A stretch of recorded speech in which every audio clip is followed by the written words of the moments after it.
Welcome to what is surely feeling like a nightly ritual at this point. Closing a day off with Shibuya Scramble. It's a good feeling.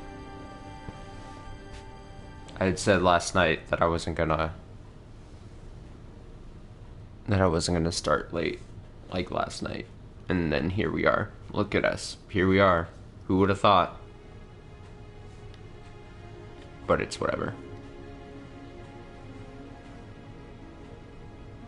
I mentioned on Twitter,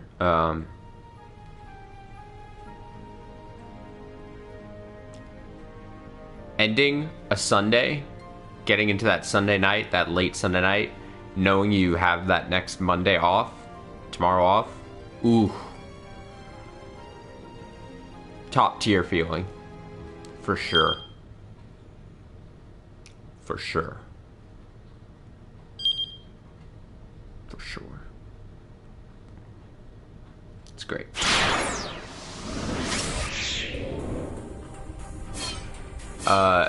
Against the backdrop of a very rainy Sunday night, may or may not be picked up here on mic.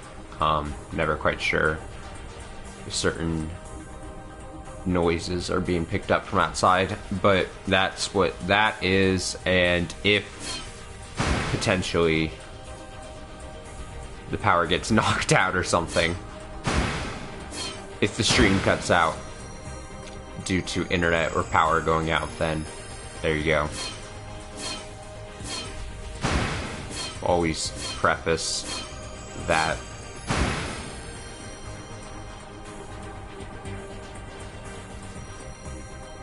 Gonna have to run that through a translator. Contrary to what I said, that one line last night, I don't speak Japanese.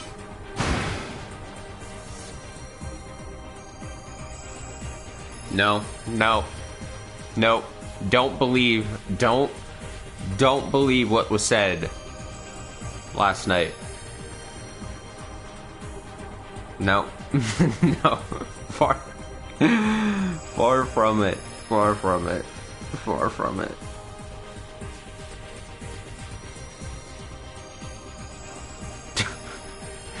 Tonight's stream almost for surely not going to last. I mean, unless it changes, who knows? Maybe we get into a good group tonight, but I'm guessing that tonight's stream doesn't go as long as last night's, but who fucking knows? Any preference on who we start this hour off with? Because I'm open to anyone. We can continue to leave Asawa to basically the end of the story. We can get some sound effects and pointed fingers with Norikawa. We get straight-laced story with Kano. Ex-gang member Achi. And the always lovable Tama.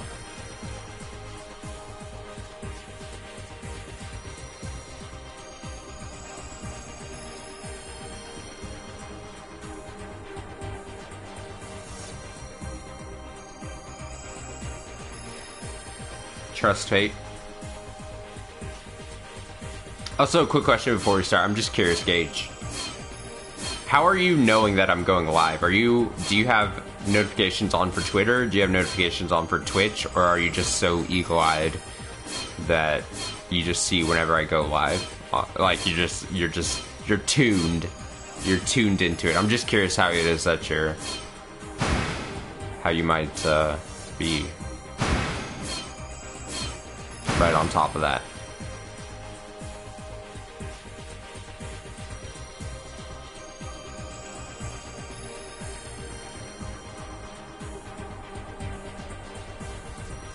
Okay, I'm gonna let this spin and then I'm just gonna choose.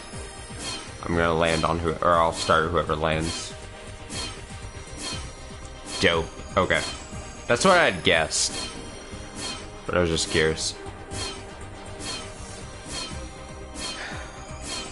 Who are we gonna start on? Who will fate choose?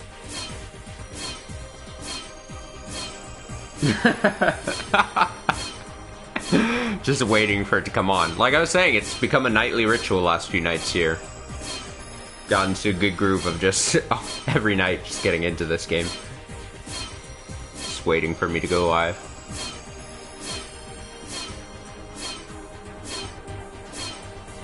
And I'm going to stop now. Holy shit. Buck trends.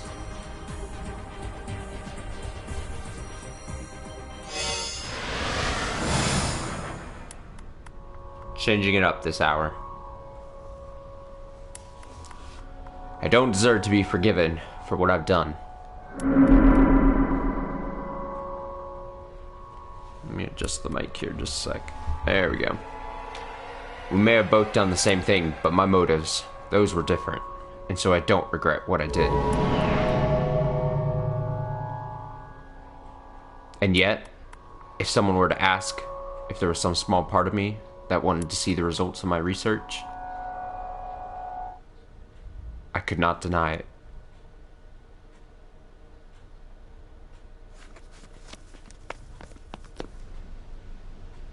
Saul grabbed his shoes from the entryway and then headed for the back door. He didn't want the detectives in his living room to know he was going to meet with Makino. That pest Kajiwara was nowhere in sight. I really love the dynamic of Asala really just hating and being annoyed by Kajiwara.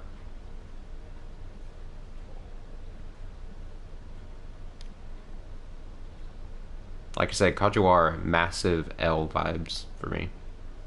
I don't know why. Now is his chance to slip away. Gotcha! Oh, scary. Speak of the devil. Kajiwara had snuck up behind him. Spooky. Are you going out? The detective asked. No. I was just... Asala felt something inside his shoe. Glancing down, he saw a rubber duck stuffed inside it. Is this your doing? I laid a booby trap, or rather, a ducky trap. Originally a type of lethal trap used during wartime to catch clumsy or unwary soldiers, boobies. I had no idea that boobies was a term for an unwary soldier. In modern parlance, however, the term frequently signifies a harmless prank, such as setting a blackboard eraser atop a classroom door so that it falls onto the head of whoever opens the door. Kajiwara beamed with self-satisfaction. You act like a grade schooler, Asala said. Indeed, sir, I am a grown man with a youthful heart. Leave it to Kajiwara to yet again miss the point entirely. With a sigh, Asala tossed the duck at him. Kajiwara caught it nimbly in one hand and stuffed it right into his pocket.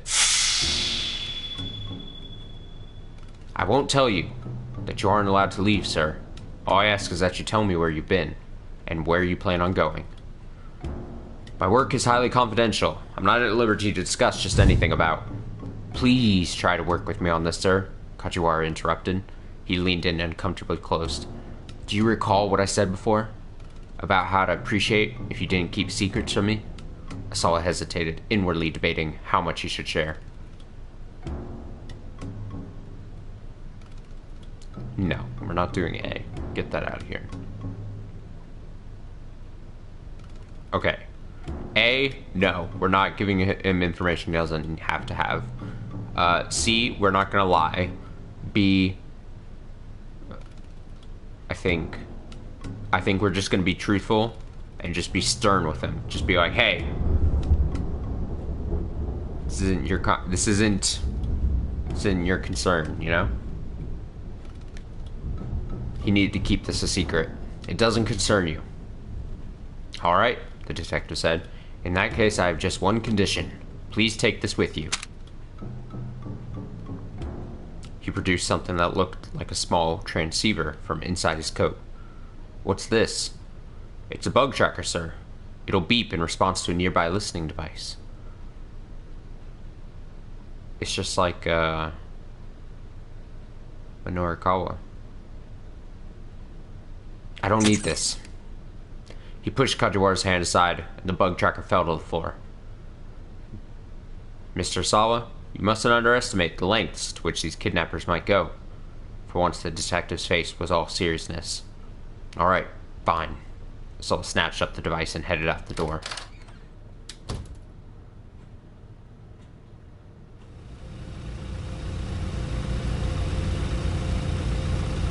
Makino's car was parked out front. A driver stood alongside it. Asawa exchanged a wordless greeting with him, then got into the back. He found Makino reclining in one of the luxurious leather seats.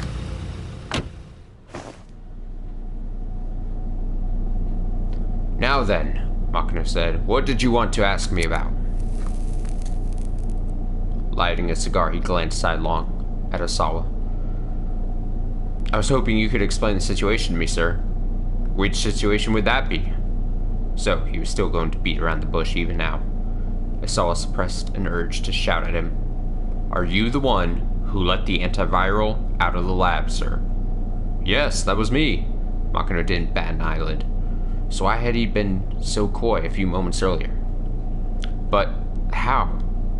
The fingerprint authentication system is almost unbreakable. Getting access to the storage area would... He trailed off as a thought suddenly occurred to him. It was not strictly true that fingerprint authentication was the only means of entry.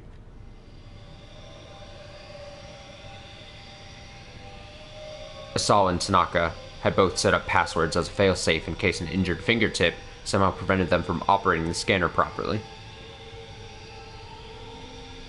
But these passwords were 10-character alphanumeric strings. No one could just haphazardly fumble their way in. Could Makino have sent a request to the electronic locks manufacturer and asked them to unlock it then? No, that required the approval of 6 board members. And Asawa was one of those 6 people. There really seemed to be no way of getting in without leaving any trace. You're absolutely right, of course, Makino said with a grin, as if reading his thought. I couldn't gain access to the lab without you and Tanaka, but I didn't have to. He exhaled a large plume of smoke. You remember when we released the samples for animal testing? No, it couldn't be. Asawa broke out in a sweat. Ah, but it could, Makino said. I had them divert some of the samples intended for animal testing. Naturally, that didn't leave any record of anything being taken from the lab. Asawa bit his lip hard. He couldn't help but feel betrayed by his company. But why? Makino let out a nasal, one-note chuckle. You don't seem to grasp just how valuable this thing really is. What do you mean by that, sir? Makino lowered his voice. There's a major world problem out there that has already weaponized the UA virus. For a moment, Asawa thought this was just a sick joke, but the look on Makino's face told him otherwise. I've been informed that it was recently used on a military installation in the Middle East. Within 12 hours of dispersal, there were at least 800 casualties. If you include civilians, the number jumps to over 2,000. Any evidence of the disease agent and the bomb that delivered it has, of course, been covered up. Asawa listened in amazement, his outrage that any government would commit such an atrocity not quite suppressing the excitement at discovering that the virus could be propagated by explosive means. He felt a flush of guilt at his own fascination.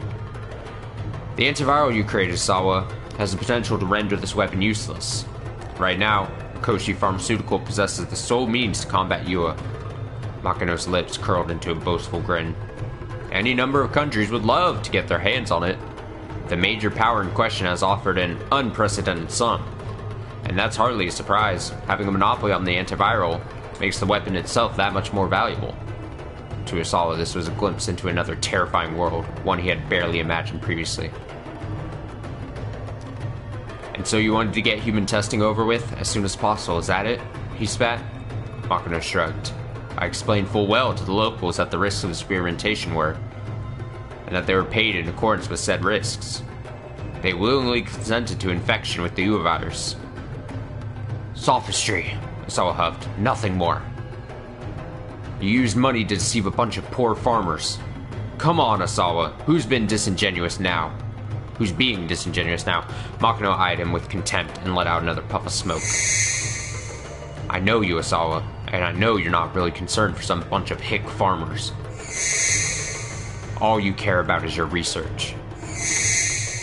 The thing that's really nagging you right now is that someone went ahead and did the final clinicals without you. Oh, spare me the ridicule, sir. As a virologist, I have a moral duty to... To what? Makino barked. Go to the media with this? Do you have any idea how much money the company has thrown at your lab to keep it up and running? Sawa's lab has incurred expenses of roughly 30 billion yen developing the antiviral medication. Koshi Pharmaceutical spends approximately 200 billion yen per year on research and development. Sawa's work is the single most costly element of that budget. Asawa gaped. Reading. I do appreciate all the company has done for me, sir. He spoke so quietly that his voice was nearly inaudible. In any event, Makino said, now that you know about the human testing, I can't let you go to America. How do you know about that? He'd insisted that I keep his planned relocation a secret, but apparently she told her father regardless. Fucking dude. If you insist on making the move anyway, I'll use any means necessary to stop you. Makino regarded Asawa with a bloodshot gaze. Any means necessary? Asawa swallowed the lump in his throat. Sir, you don't mean that my daughter's kidnapping was...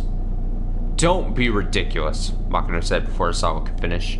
Of course that wasn't me. Nevertheless, I'll do what I must to keep you in line. Remember that. I don't trust them. Understood, sir. I'll turn down the U.S. job offer. Asawa heard his own voice, like the thin drone of a tiny insect. He felt utterly powerless. I can't simply take your word on that, Makino said. Do it now. I want to hear you do it myself. He jutted his jaw toward the phone in the backseat console.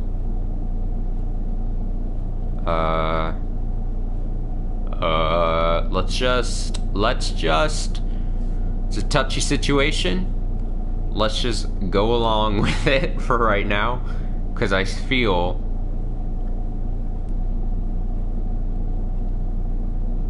like not just agreeing to the situation might be bad.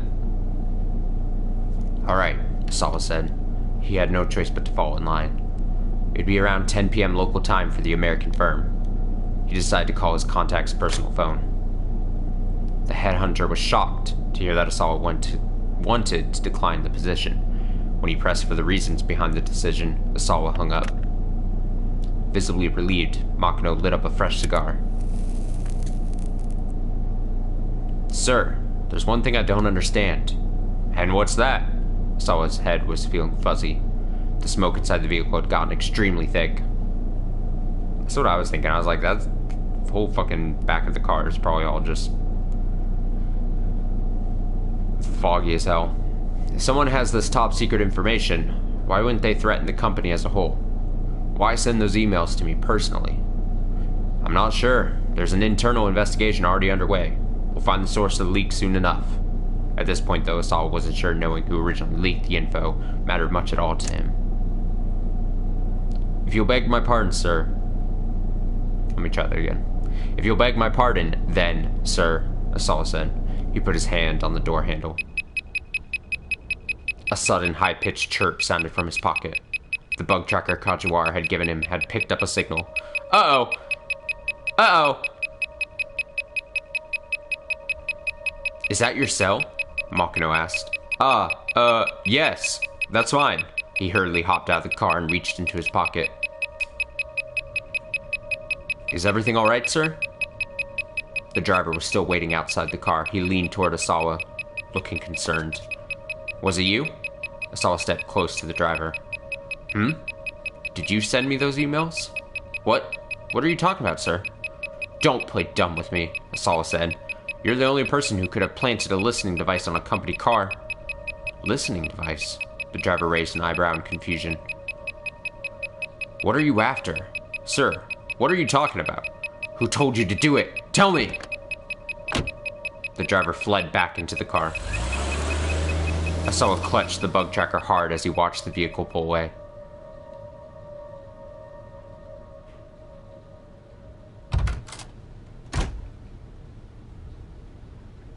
He went back to his house, still gripped by confusion, to find Ai waiting in the entryway. She must have gotten home while he was out. You were with my father, weren't you? She sneered at Asawa as he slipped off his shoes. Yes, I was, he replied, and it's over. What's over? She knows damn well what. He struggled to contain his irritation. America, I'm not going, he huffed. Oh, really? Well, that is good news. She sounded sincerely pleased. Maybe a little more pleased than Asawa cared for. I need to go finish up some work things, he mumbled. He hurried to his study up on the second floor.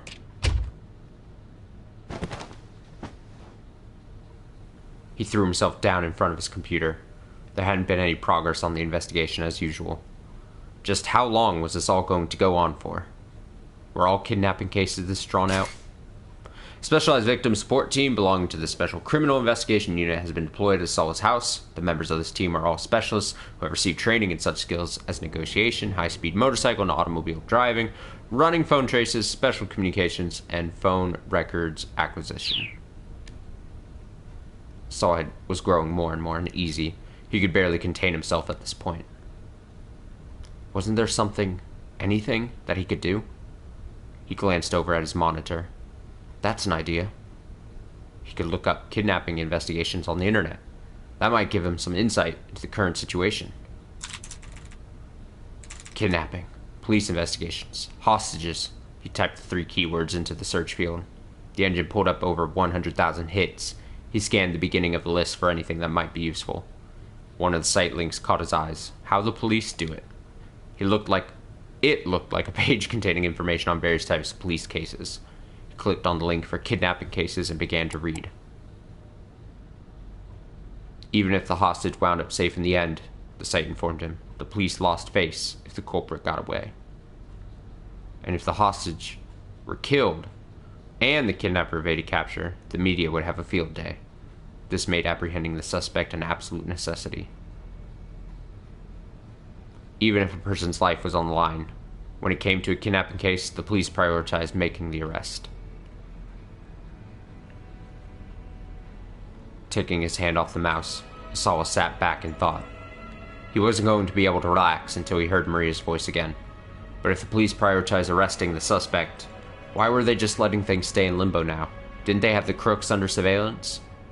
He couldn't wrap his head around that. The internet hadn't been able to give him the info he'd hoped for after all. Unable to do anything for Maria, but wait, he turned his thoughts to how his opportunity to transfer to the US had passed him by. The research facilities in America would have been top tier. Some part of him still couldn't quite accept what had happened. He stole a quick look back at the door, then surfed to the Aya Kamiki fan community for people 40 and over. Weird. Whenever something was weighing on his mind, posting to these forums seemed to turn his mood back around. He knew that now wasn't really the time to be doing this, but he needed to do something to calm and quiet his mind. He started a new forum topic. In the title field, he wrote, Aya Kamiki expanded into the US.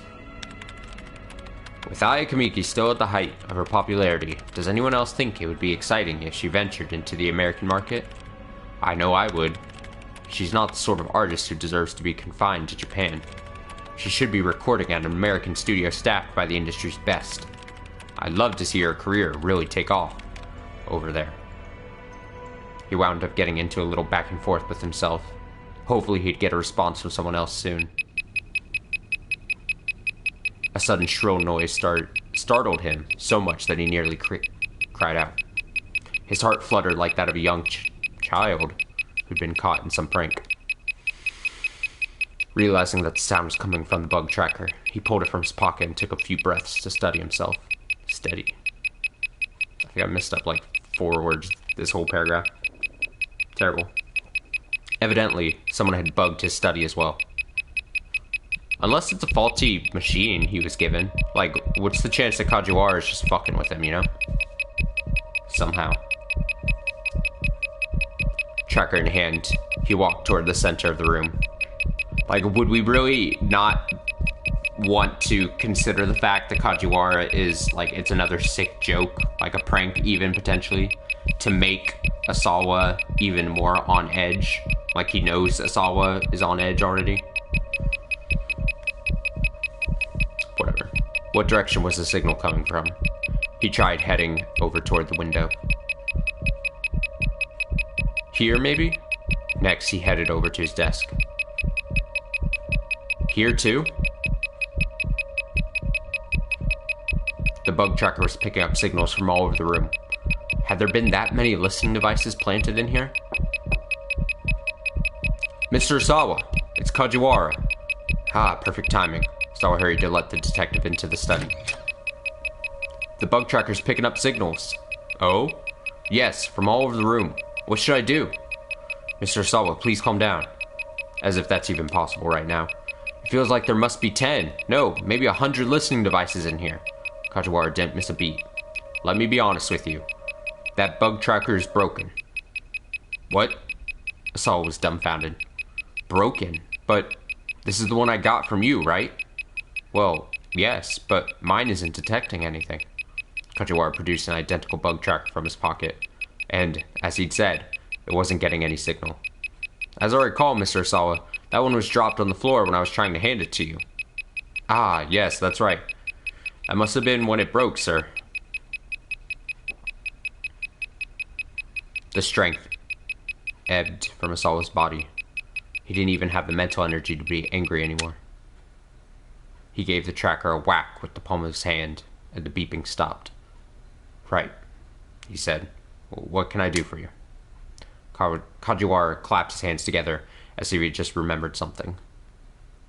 Ah, right. We have a big problem. The toilet again? Asawa sighed. No, it's not that. It's something worse. Kajiwara's face turned grim. Something worse?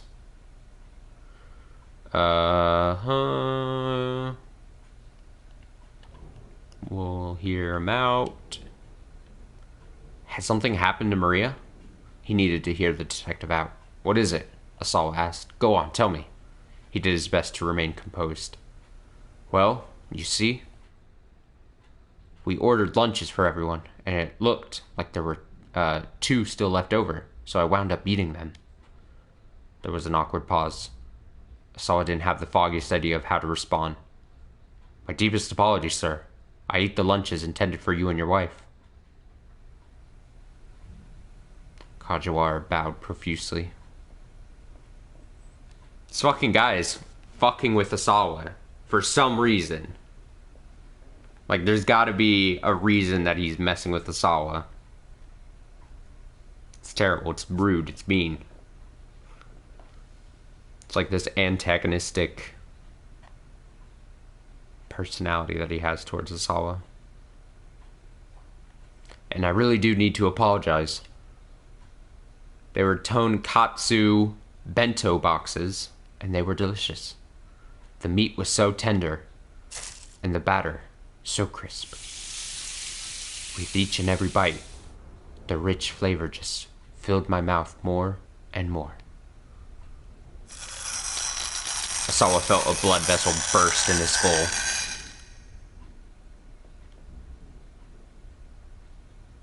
Potentially. That's what I'm saying. Like, it's gotta be more than just, oh, he's just a goofy guy. Like, I think there is some reason to push Asawa to this edge. For whatever reason, whether it's justified or not. I feel like there's some reason Kajiwara is like this towards Asawa. Or at least that's what I like to think. Listen, you. Get your goddamn act together, or... He didn't get to finish that thought. A pathetic little gurgle sounded from his stomach. Ah, see? Kajiwara said. You are hungry. He fussed sheepishly with his hair. At the talk of food, Asawa realized abruptly that he hadn't eaten anything since the night before. Shall I make something for you? The detective asked. This is all my fault, after all. You can cook? Asawa wasn't sure how thrilled he was with the idea of Kajiwara helping him.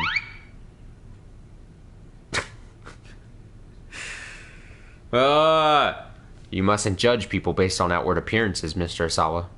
Alright, fine. Go ahead, right ahead then. His newfound hunger was making it hard for him to think. It would certainly behoove him to eat something. He led Kajiwara to the kitchen. Yeah!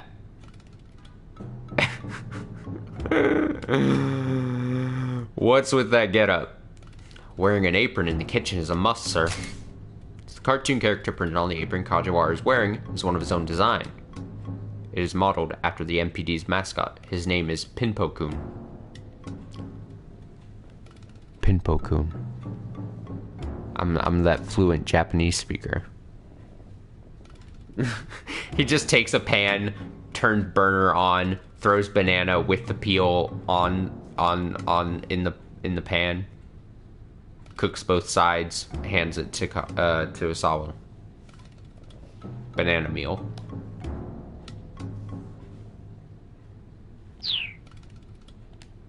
Alas, it isn't while I'm naked.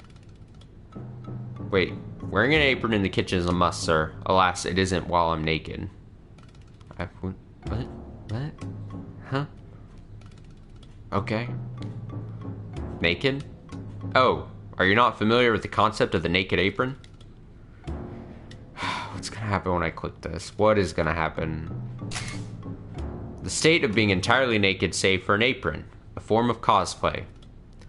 The views from the front, rear, and sides are all offer a certain appeal. I can't read this without laughing. But caution must be advised, as it may be difficult to stop arguing about which presents the loveliest sight once the topic is raised. There are similar, more sexualized naked styles as well, such as the naked sock.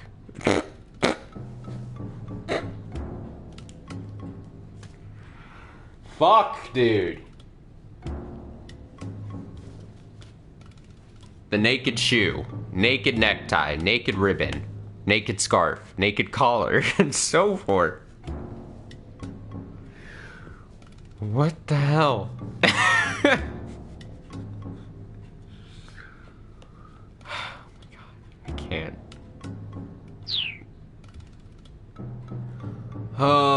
Okay. Compose myself. I could demonstrate if you like. Please do it. No, that's quite alright. Where'd you get that apron anyway? It's mine, sir. Have you had it with you this whole time? Yes, in here.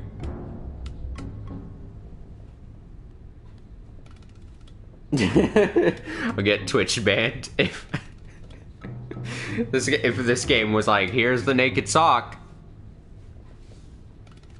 Just get banned off Twitch. With a smile, Kajiwara pointed to his pocket. Of course. Asawa eased himself into a chair. His hunger was making him feel weak, and Kajiwara was making him feel like he was losing his mind. I'm also, as well, losing my mind, I feel like.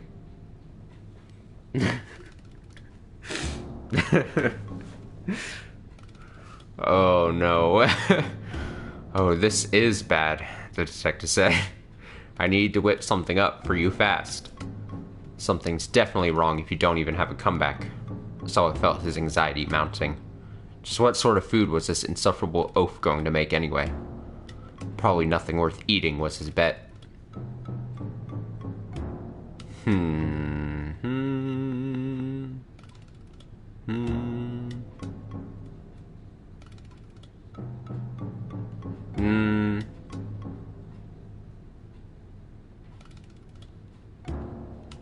We're not bringing I into this, because fuck I at this point. Honestly, I don't trust her as far as I could throw her. I think we just suck it up. He's got the apron and everything, like, we just gotta go for it. Go for the ride. For now, you just have to pray he wound up with something edible. Yep, good photo here. Kajiwara peered into the refrigerator. Goodness, you are remarkably understocked, he said. Let's see. Could you please put these in the dinger? Dinger? Dinger? Mr. Sala? Named for the sound a microwave oven makes when it's finished heating your food. I've never heard anyone refer to a microwave as a dinger. It's terrible. The microwave at my house doesn't really go ding when the timer reaches 0, though. It's like as if the footnotes to the story has their own voice. When it says my house, who the fuck is the narrator of these footnotes? The microwave at my house doesn't really go ding when the timer reaches 0, though. It's more just a beep. But it doesn't make sense to call a microwave a beeper when that's already a word that refers to something else. Okay. The detective handed Asala some frozen lumps of rice. The dinger? What the heck is a dinger? Me and Asala on the same page here. The microwave oven, sir. Asala stepped in front of the microwave. Unfortunately, he had no idea how to work the controls. You should thaw that rice out as soon as possible, Kajiwara told him. I'm actually not sure how to operate this thing. What? The detective gasped. You don't know how to use a microwave?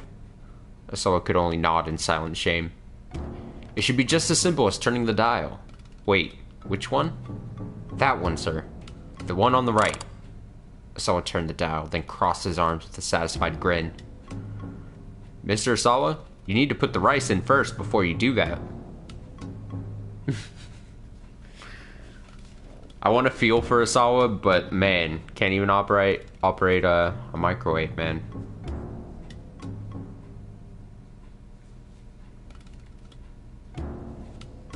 Like, what kind of life are you living at that point? Either a privileged one, or just one where you don't cook at all. Like the kitchen is a foreign place to you. Well then, why didn't you say that? Asala snapped. Look at that microwave. Look at that. Look at that. I've never worked in a kitchen in my life. Don't ask me to do things that are this difficult. Very well. I'll handle this from here. Why don't you get out the bowls and the chopsticks then, sir? I have no idea where the hell those are kept. Kajiwara let out a heavy sigh. Alright, then please just sit and wait, sir, he said. And here, take this. Kajiwara pulled out a sheet of bubble wrap from his pocket.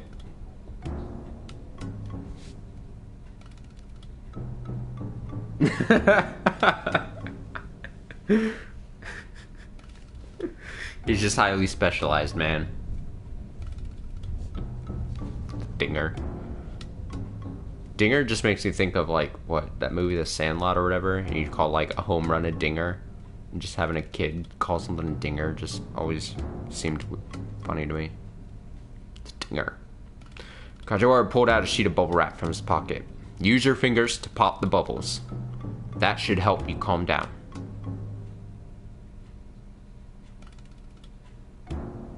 Oh, I don't know if I like a cat named Dinger. I don't know. I don't think I like it. Dinger. Too drained to argue, Asala did as prompted, starting to pop his way along the sheet.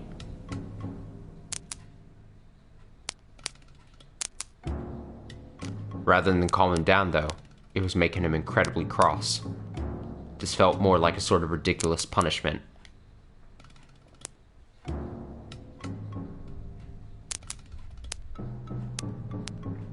Okay, this is not, let's turn on me for not liking the name Dinger. Dinger's not a great name. And I'm not trying to be rude. I'm not, like, the utmost authority on pet names. I'm just not with Dinger. I'm not feeling Dinger. I apologize.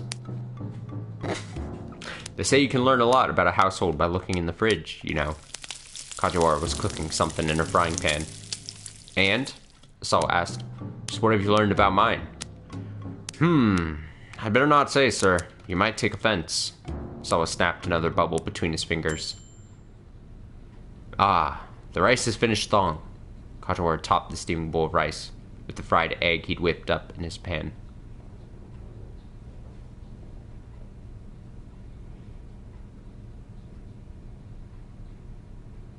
Nope, I've been shamed. I've been shamed. My opinions on animal names have been judged by chat, and now I feel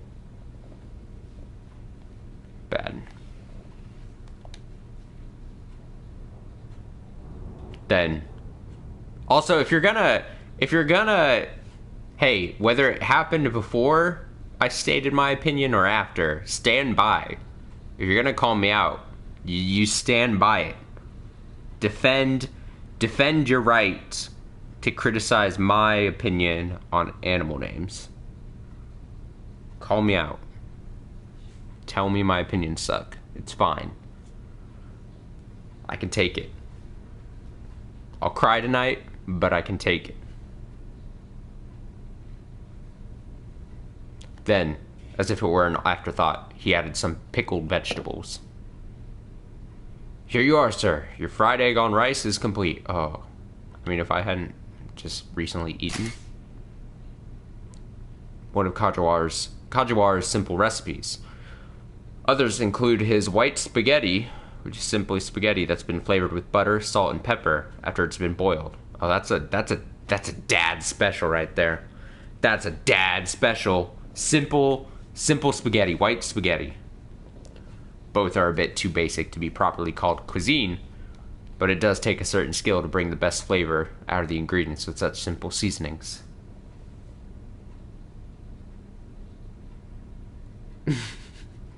Is there really like a 20-second delay on that? I was going back through Twitch settings recently, as I was happening to look at the new layout, the disgusting new Twitch layout of pages and stuff, and I was just going over settings and everything, and I realized I'm on the setting where there's supposed to be as minimal of a delay as possible,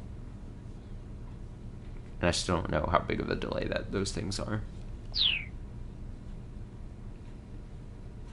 Kajiwara grinned from ear to ear. Go ahead and eat it while it's still warm. Asawa received the bowl with a dubious look. You aren't very good at cooking, are you? He said. Damn. Okay, Asawa, over here criticizing Kajiwara's cooking ability when motherfucker over here doesn't even know how to turn on the dinger. It's really bold. It's very bold. Very bold.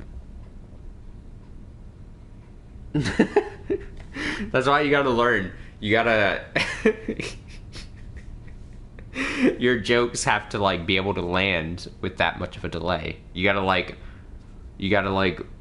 read the room and try to predict jokes that will land, like, 2 minutes later. So you've gotta, like, you gotta really plan your jokes accordingly with the delay. All you had in your refrigerator were eggs and pickled vegetables, sir. I assure you it's quite delicious. I recommend breaking the yolk and mixing it all together. Reluctantly, Asawa brought a bite to his mouth. Oh, it's poisoned!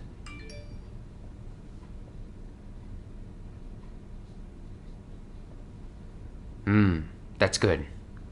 The words came out almost unbidden. Isn't it just egg yolk and pickled vegetables? Wait, why am I reading that weird? The words came out almost unbuttoned. Isn't it just egg yolk and pickled vegetables pair quite well? Oh, that's a weird way of whatever. I'm just an idiot, it's fine. Asawa couldn't help but stuff his face, slipping into a rapturous daze as he did.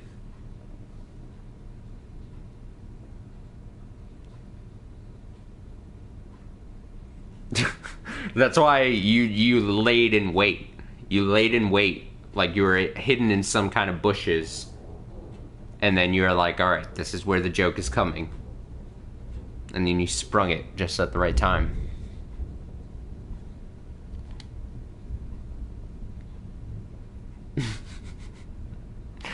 The more he ate, the more it stirred his appetite.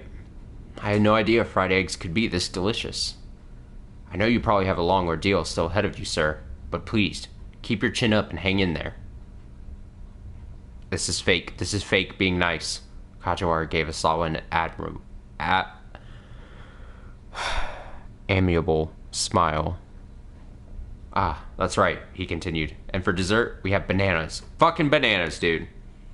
No, thank you. Kajiwara grimaced as Asawa held up a hand in refusal. Right, then, when you're finished eating, would you please wash the bowl? Me? Wash dishes? Asawa exclaimed in surprise, sounding like a petulant child.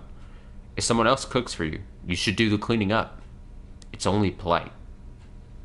Kajiwara over here teaching manners to Asawa like he's a grown-ass man. Fine. Okay. While Asawa was doing the dishes, the bug detector went off again.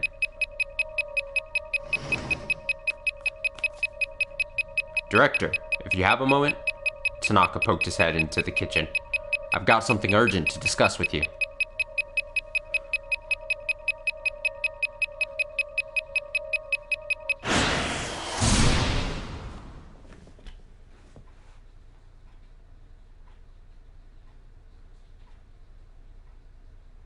Okay.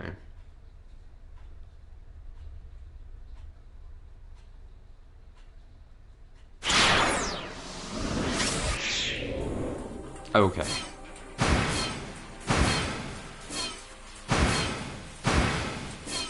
So we're done with Asawa there.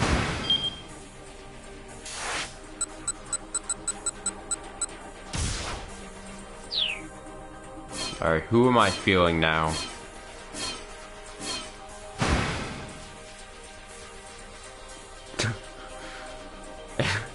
Kajiwara is just like, hey, you never turned the dinger off.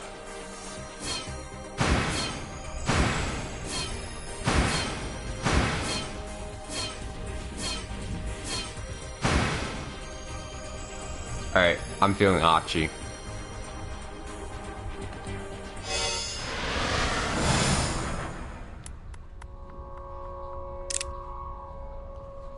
The man with the cane crooked his finger on the trigger. Achi stepped in front of Hitomi, shielding her with his body. If you want to shoot her, you have to shoot me too.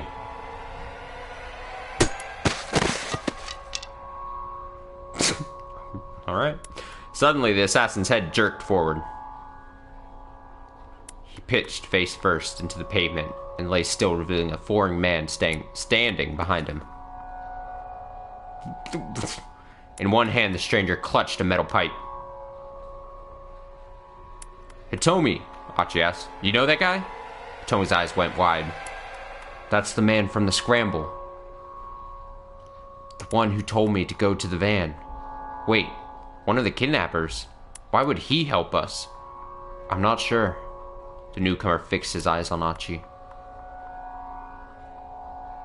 Hey man, Achi approached the stranger. I'm not sure what's going on here, but thanks for the assist.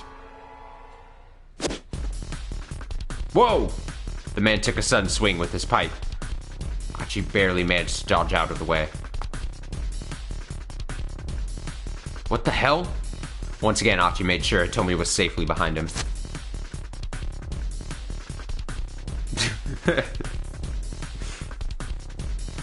Basically. Guess I gotta let my fists do the talking. Achi quickly adopted a fighting stance. Be careful, Hitomi warned, her voice trembling. Don't worry, it's just a pipe. I'll just snatch it away from him and make him tell us where your sister is. Achi judged the distance between them carefully as he stared his opponent down. The metal pipe gave this thug considerable reach. One solid hit from that thing and Achi couldn't stand a chance. He needed to end this in one punch. One punch! The crook sized him up for a few moments, then lunged forward to attack. God, I am having difficulty reading. Old man over here. Now. Smack!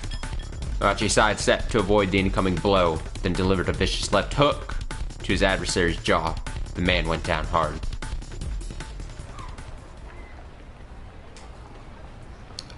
The more and more this story, even just this last like 5 minutes is going out, the more I'm feeling like Hitomi is not good.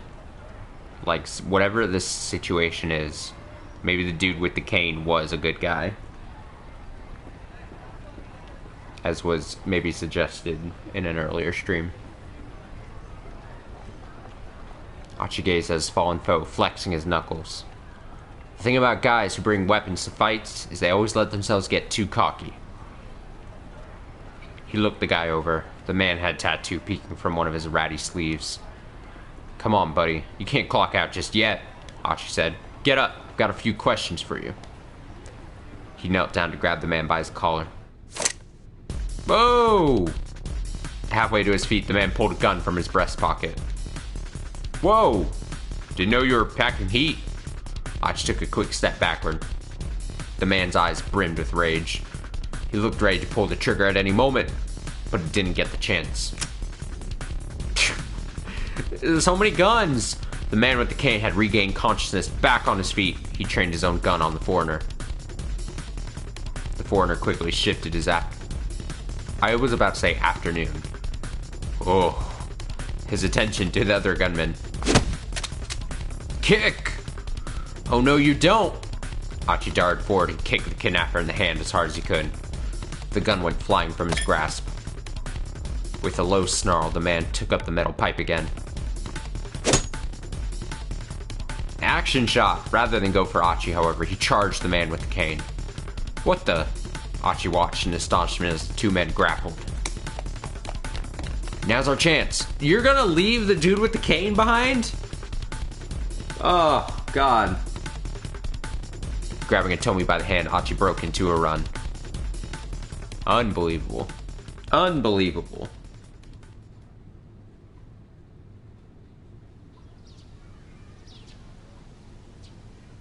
They ran for a long time, finally stopping to rest in a quiet municipal park.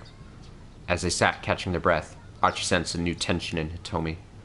She hadn't said a word since their latest escape. She has to die, Achi. It's for your own good. In his mind, Achi replayed what the man with the cane had said. So, Hitomi, Achi hesitated. About what happened back there. Yeah?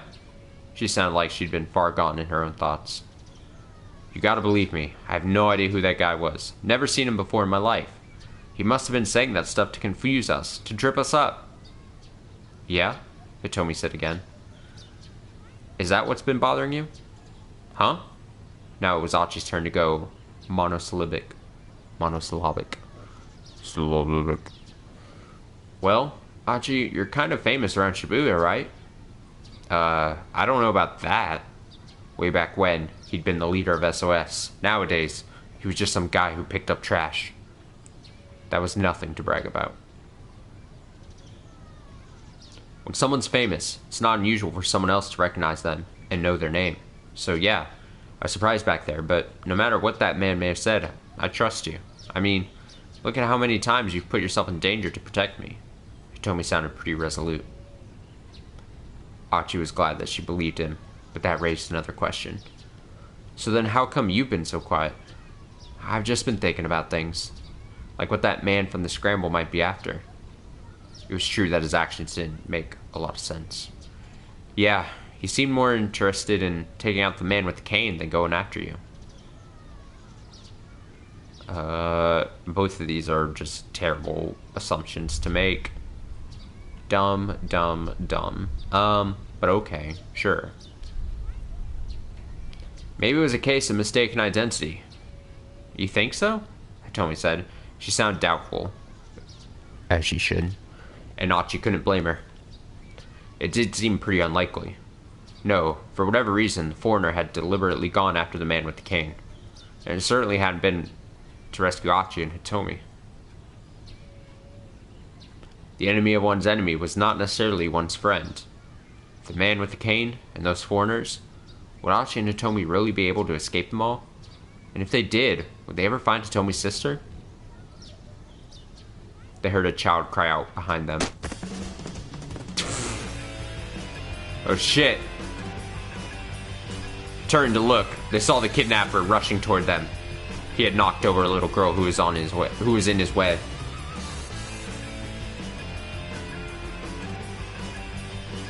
It's a good point. Achi, dumb. Decision, both dumb. It's a very good point. No rest for the weary, Hachi sighed. Yet again, he and Hitomi sprinted away. Do you think he took out the guy with the cane? Hitomi's words came between panting huffs.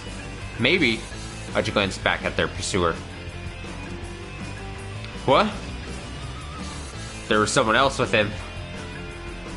Now they were being chased by 2 foreigners. I like this better when we were just running from one guy with a cane. In a one-on-one fight, Achi was confident he could keep Hitomi safe.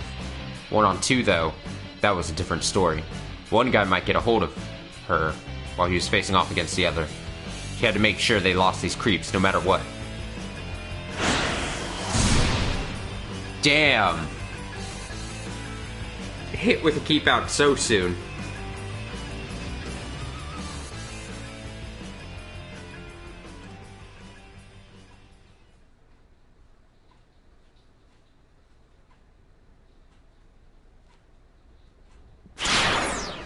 Well, now who do I go to? Kano, Minorikawa, Tama.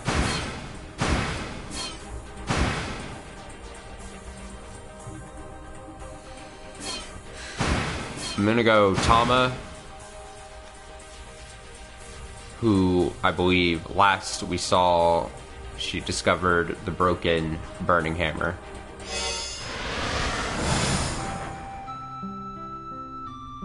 Yep, dopey music, let's go.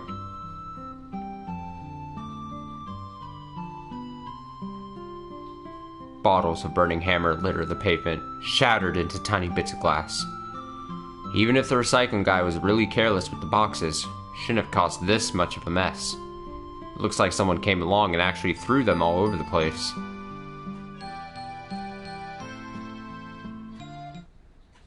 The heck with this thing? Not the Jeho crystal.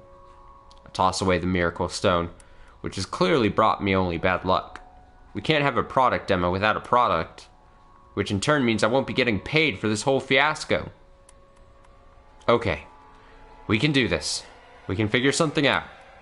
I try to give myself a pep talk, but I hear the doubt in my own voice. I try to brainstorm anyway. Finding inspiration is like trying to squeeze blood from a stone. I rack my mind for the best course of action, and at long last, I arrive at a conclusion.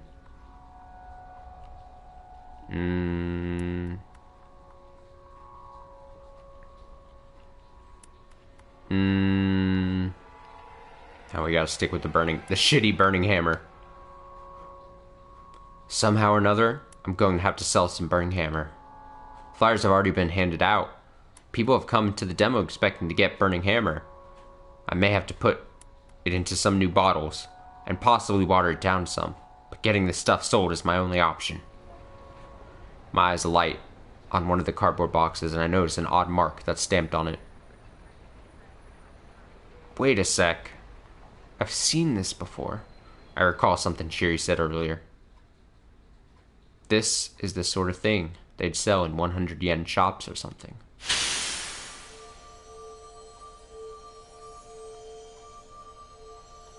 The mark on the box is the same one I saw at the shop that's selling the necklace. That's it! I can see if there's more at the knick-knack shop. Guided by this ray of hope, I head for the knick-knack shop as fast as I can run. A glimmer, a sliver, the ever-dwindling light in the distance. Point is, there's not much. Okay. As soon as I reach the main road, I crash right into someone. It's Shiri. Oh, hey, you find it? She asks. She makes it sound like it's not really a problem. Her problem. Not yet, but I think we can stock up at the 100 yen shop. The words are hard to get out when I'm panting as hard as I am. For now, just stay calm and go get the boss now. Go let the boss know. Jesus. Okay, got it. Leave it to me. Cheery nods. And I break back into a run. I'm practically praying as I rush into the knick-knack shop, where I immediately spot the cardboard boxes I saw earlier, still stacked up. Yes, I'm in luck. I dive into one of the boxes to check what's inside.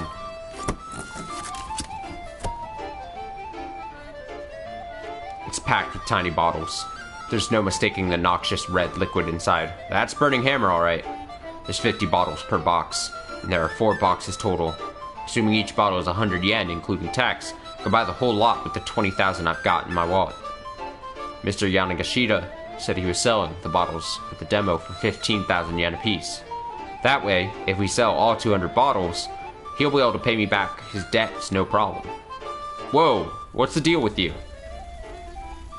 The sales clerk's eyes go wide when he sees my getup. This stuff?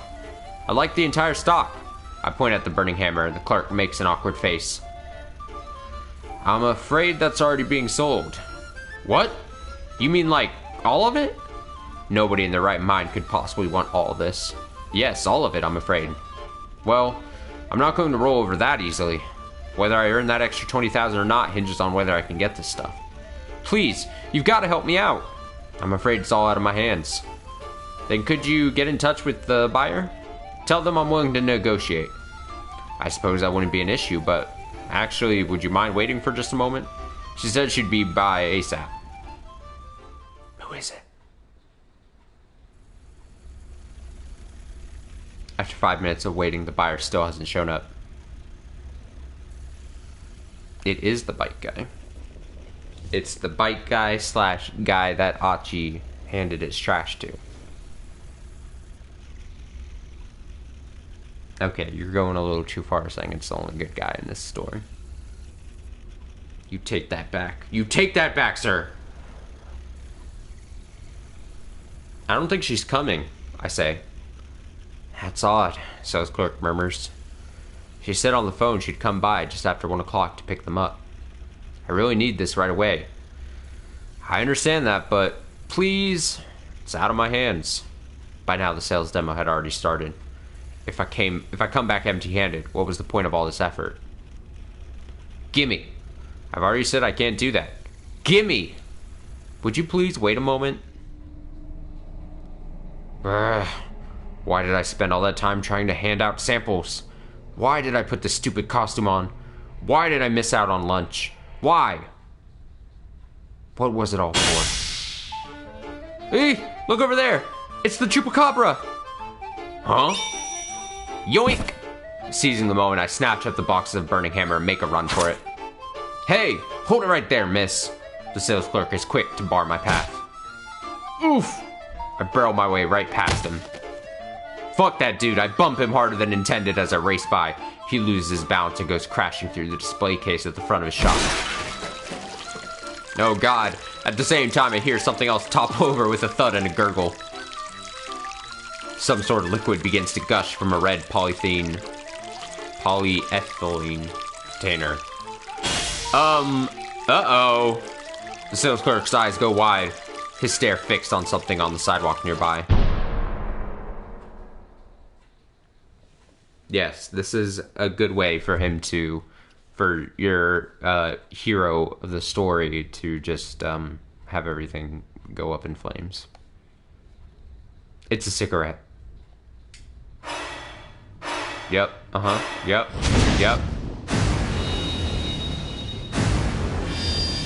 Tama, cold-blooded killer. Tama, murderer.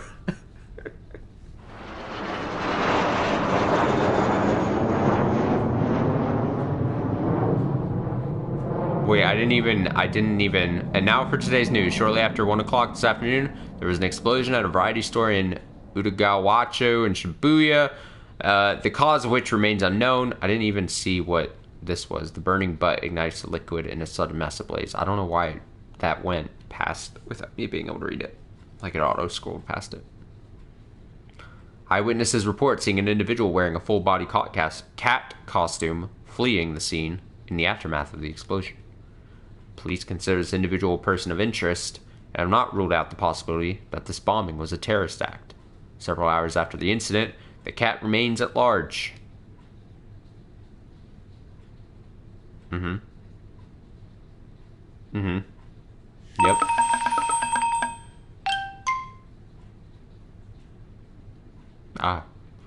I too, when blowing up and killing potentially the random dude, I too flee the country, cat costume and all. Oh, I forgot to read the fucking thing. Oh, whoops. Pressed the wrong button.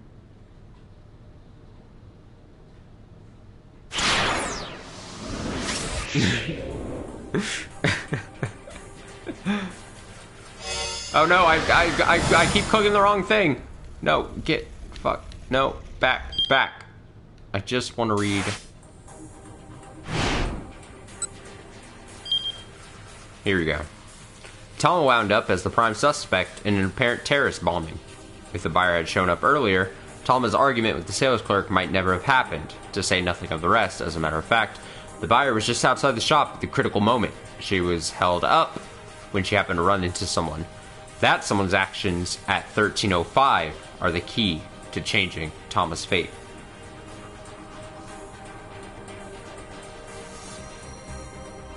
Yeah, this could be you.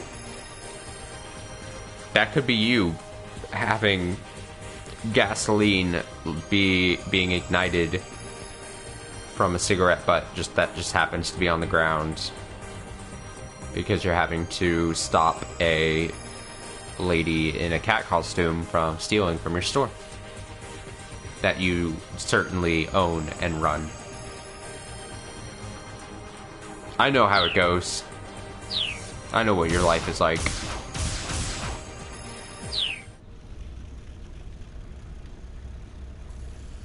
I don't want to...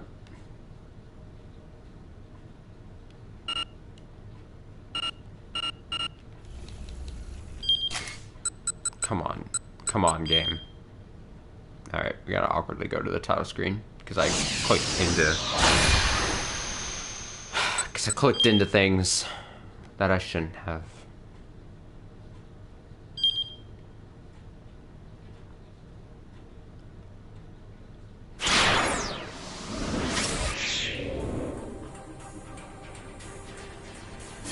Okay, now we're down to 2 characters. We're really just burning right through these guys tonight.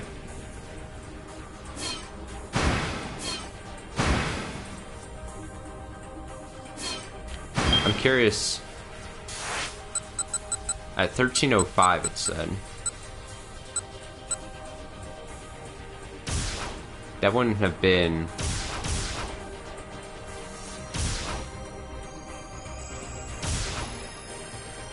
No. I think it's someone else's. One of the 2 we haven't played yet.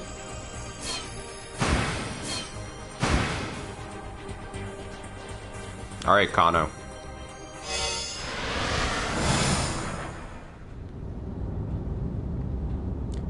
Following Kano's directions, Stanley, which is just a great white dude's name, which is random white dude, Stanley, drove toward the crime syndicate's hangout. There was a good chance that this was where Maria was being held. Traffic was practically non-existent, and they made good time. They cruised down Masuzaga, then past the train station to Tokugawa. Fluent! All the while, the 2 men stared out the windshield, neither inclined to make conversation. They arrived at the Shin-Sencho intersection. "Take a right here," Kano said. "You nervous?" Stanley asked as he made the turn. His own tone was calm and level. Kano gave no reply. If this syndicate really was holding Maria hostage up ahead, he and Stanley might wind up putting her in danger by showing up there. If it came down to it, Kano wondered, could he count on the man next to him taking the hostage's safety into account? He doubted it, but there was nothing he could do about that now.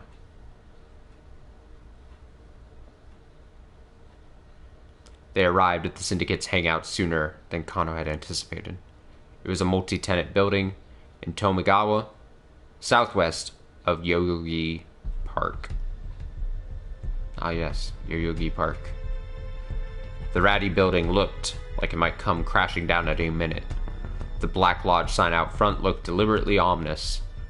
Kano knew the place as a bar frequented by expats from various countries, as well as a hotbed of criminal activity.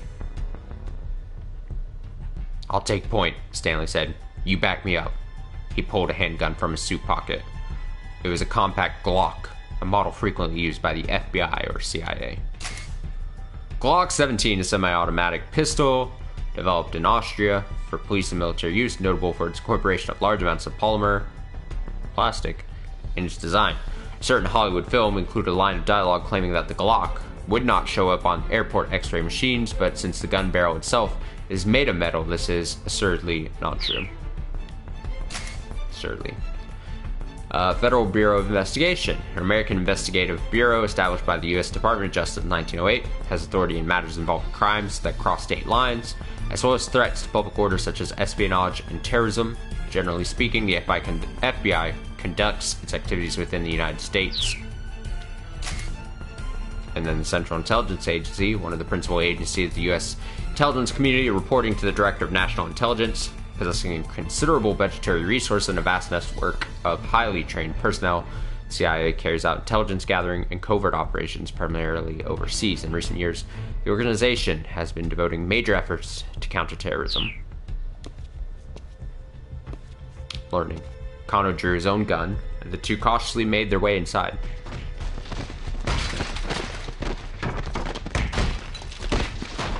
Just fighting. They immediately heard some sort of ruckus from beyond a wooden door at the far end of the hall. Please don't let this be what I think it is, Kano thought to himself. Sweat beaded on his hands as he gripped his gun tighter. He heard the sound of glass shattering. Then came the sound of something heavy falling to the floor. Maria? Ignoring Stanley's previous order, Kano rushed ahead, kicked down the door, and stepped inside. He walked right into a massacre. There was nearly a dozen bodies sprawled out across the floor. He thought he recognized them all. The men who'd participated in the repeated Itachi case handoffs. Each appeared to have been stabbed to death. Jeez. Had these guys all turned on each other? No, that couldn't have been the case. None of the victims was holding a knife, which meant that whoever had killed them must still be hiding nearby. No sooner had Kano come to this conclusion that he heard a muffled cry behind him. Stanley! Stanley! The American was sprawled on the floor, face down. Kano rushed over and knelt beside him. How the fuck did that happen so quick? And Kano not realize what was going on. Stanley was dead, stabbed through the back. Kano, get out of there! Without an instant's hesitation, Kano stood up again, gun at the ready. Also, man, Stanley as a character, very quick entrance, very quick exit. Just fucking in and out of the story here. He had his one little moment, and it's like, you're out. He scanned his surroundings, but there was no sign of the killer. But that was impossible. Stanley had been killed mere moments ago.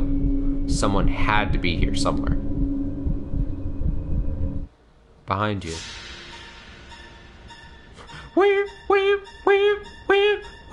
Out of nowhere, he felt someone press the tip of a knife into his neck from behind, right at the base of his skull.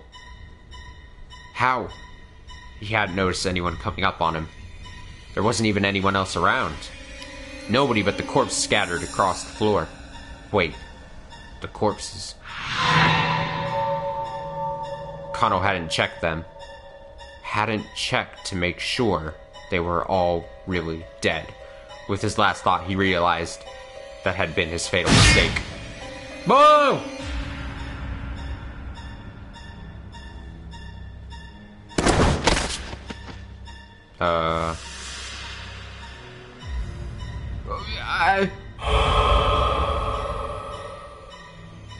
I didn't even have a chance.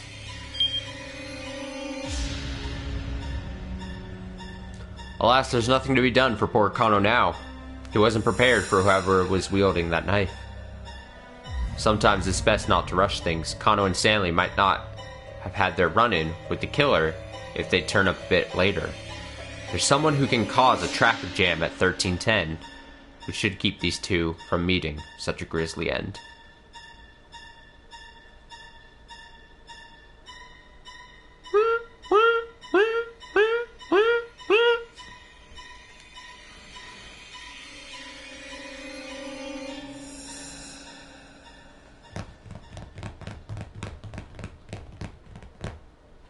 Well,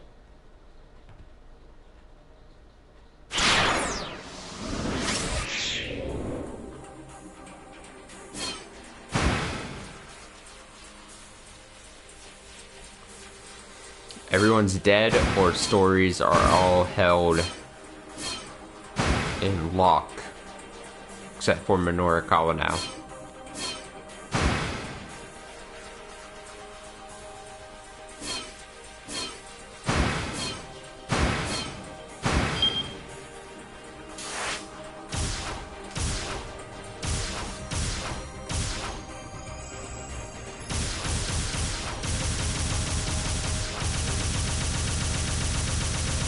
I think I'm actually probably going to call it a night early. I think I'm going to take the time to not stay up too late. Try to catch up on some sleep. Because even after last night, after I'd ended stream, I was up a little bit later, and then because I'm incapable of sleeping in, I was up really early anyway today. Plus, I think this is a good way to end. Like, with this game, I'm always... Like, I could go into Minorikawa's story, but I feel like if we start into Minorikawa's story, then it's not going to be as good of a place to, like, end easily. Whereas next time we start back in on this, then we can pick right back up into Minorikawa, and then it'll start branching into the other people's stories at that point.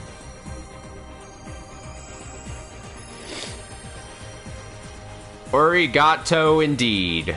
Me, the fluent Japanese speaker over here. And don't you forget it.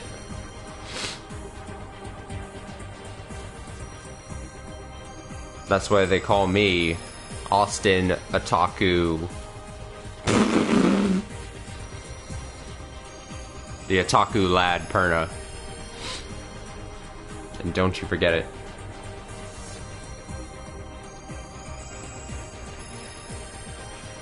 Have a nice rest of your Sunday nights. On that terribleness. Hopefully you guys have. If not, tomorrow off, and if not, then hope you have an easy Monday. I'm gonna attempt to sleep in and take it easy tomorrow for sure. Yep. Everyone have a good night and take it easy. Continue to stay safe. Be good. Do good.